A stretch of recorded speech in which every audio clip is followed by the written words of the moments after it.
Years ago, I read a book by John Gardner called On Moral Fiction. Gardner wrote that good fiction tries to answer the big questions.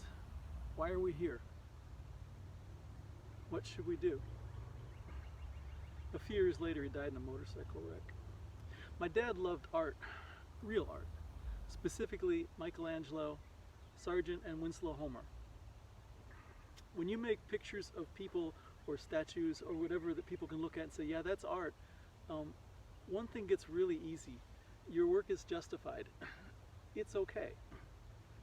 Your mom can say she likes it. People at the art show who are looking for some reason to say, I hate it, will say, well, at least it's something. But when you make abstract art, things that aren't anything, you start from zero. Even your mother probably doesn't like it. I can't draw to save my life, so I've always made abstract art. Things that aren't things that have to justify their existence. Pretty quick in art school, I glommed onto the abstract expressionists. Things, got a lot easier from there. If you just drift a little off from like de Kooning or Klein or Frankenthaler, you're on pretty safe ground. And then of course everybody since then, it's actually gotten pretty easy to make art. These days you just kind of throw something up there and see if it gets some love.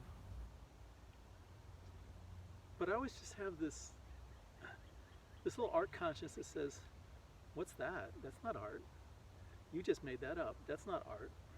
Art, real art, is things that are things. Things that are nothing are nothing. A couple weeks ago I discovered Richard Long.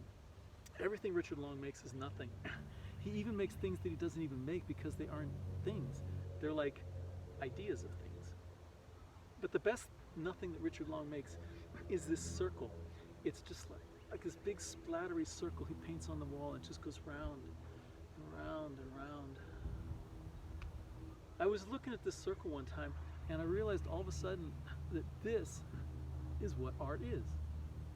This is what art has always been. It is emblematic, it's symbolic.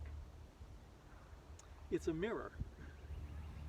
And a nothing is the best mirror there is because it's very, very clear. There's nothing between you and the mirror. No flowers, no sunsets, no pretty ladies' boobs. Nothing to distract you.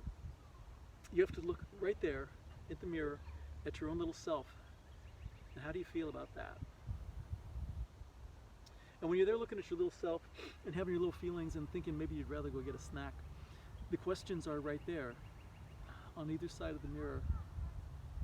Why are you here? What are you going to do? Why are we here? What are we going to do?